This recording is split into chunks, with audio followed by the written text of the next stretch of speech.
大家好，我是戴眼镜拿着话筒的阿拉斯加偏偏。今天给大家说一部韩国的丧尸喜剧《奇妙的家族》。丧丧是个被非法药物感染的新手丧尸。这天他晃荡到一个叫靠山屯的小山村，因为没啥工作经验，丧丧不仅被屯里的大妈们无视，还被熊孩子们给调戏了。偏偏这时候，一只倒霉的大黑狗碰上了暴怒的丧丧。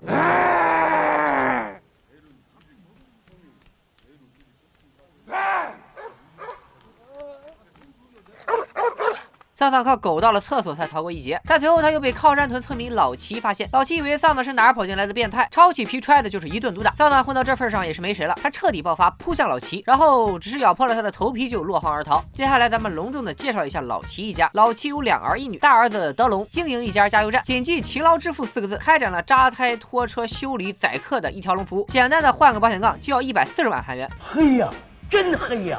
大儿媳花姐是个母老虎，掌握了家里的财政大权。二儿子东强不求上进，刚刚被公司辞退，回到老家，准备开始愉快的啃老生活。小女儿阿妙平时大大咧咧，但她内心善良，喜欢小动物。总之，这一家5口就是本片的人类主角——奇妙的家族。晚上，阿妙听到了仓库中有声响，原来是丧丧躲到了他们家。老七看到丧丧是仇人见面，分外眼红。德龙怕他爹吃亏，一个飞踹就把丧丧踹了个透心凉。看到丧丧是不死之身，众人被吓得手足无措。还是东强见多识广，丧丧这情况和《釜山行》中的丧尸一毛一样，而且被咬过的人也会变成丧尸。얘들아, 나 어떻게 해?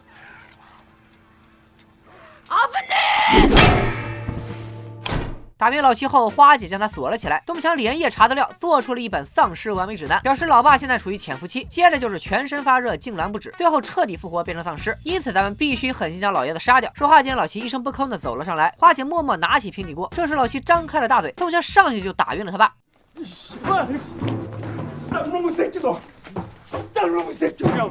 虽然丧丧是丧尸，但阿妙发现他和兔子一样，只喜欢吃大头菜。尽管如此，为了全家人的安全，花姐还是狠心拔下了丧丧的牙齿。另一边，老齐苏醒后，发现自己竟然重振雄风，头发也乌黑浓密，比用了霸王还厉害。老齐这才意识到，丧丧咬过人后能让人变年轻，这简直是捡了个行走的春药啊！不是，行走的回春药。因为经不住钱的诱惑，老齐答应了他的老伙计们，让他们也一起恢复青春。但殊不知，儿媳已经拔光了丧丧的牙齿。这时，老齐急中生智，让丧丧戴上了老伙计的假牙，然后一手交钱，一手被咬，最后携巨款潜逃去了夏威夷旅游去了。第二天，被咬的人们果然变年轻了，一个个生龙活虎。阿妙带着丧丧来到了菜地，让他大吃一顿。阿妙想教丧丧念出自己的名字，但丧丧只会发出一个哀的音节。这一刻，两人的感情开始升华。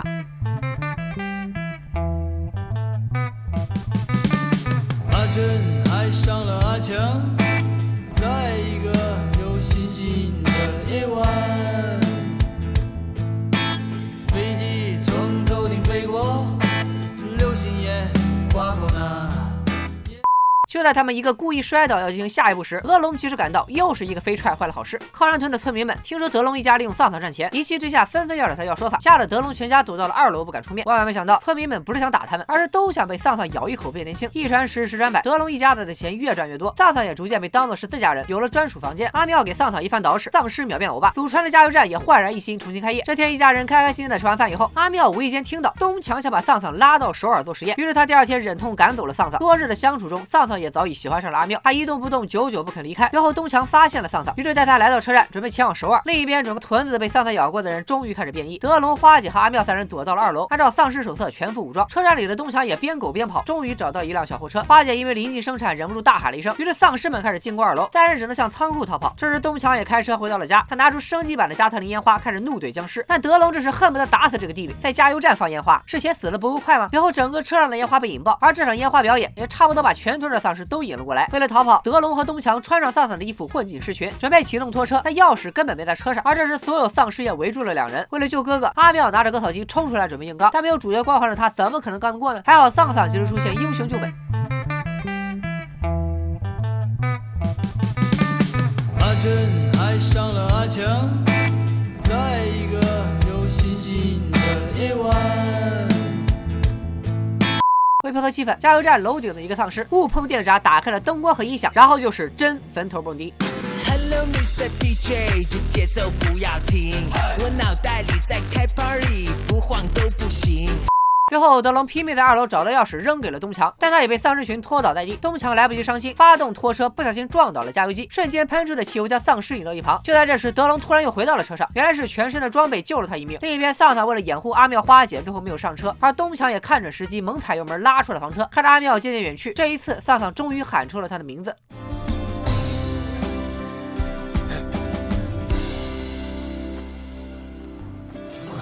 被误认为是人类的丧丧被丧尸群扑倒，绝望之际，丧丧点燃打火机，整个加油站轰然爆炸。第二天，德龙醒来时已经变成了丧尸。东强将车停在了一个隧道口，不知接下来该咋办。这时隧道里传来了一个声音，东强立刻警戒。阿罗哈！为啥第一个被咬的老齐安然无事呢？原来他就是万中无一的天然抗体，靠着这个抗体，德龙成功被救，变回人类，丧丧也没死。加油站爆炸的时候，他被压在了最底下，逃过一劫。这个奇妙的家族开始在全国巡游，免费给所有被感染的丧尸接种疫苗，其实就是让老齐咬丧尸一口，也算是天道好轮回，苍天饶过谁吧。看到这里的朋友，谢谢您如此尊重进度条，请收下我的二维码。这个二维码7天有效，周一吃新片，周二搞笑完，周三月现烧，周四悬疑包，周五加餐 High Five， 周六加拼大师部，还有一个周日聚集大汉堡，每天服用清新明目，提神醒脑，不长肉，光变瘦。您要扫赶紧扫，进度条在燃烧，不扫拉倒。丧尸类的影视作品屡见不鲜，大家都想着变着法儿的拍出新意，比如片之前解说过的摄影机不要停，而韩国如今也成了丧尸片大国，前有感动亚洲的《釜山行》，后有另类古装丧尸剧《王国》，今天的这部《奇妙的家族》有点暖心，有点虐过，还有点小小的黑色幽默，推荐大家看看原片。最后欢迎大家关注小编说大片，不管是烂片吐槽、悬疑伤的，还是经典电影推荐，片片都保证给你们安排的明明白白。拜了个拜。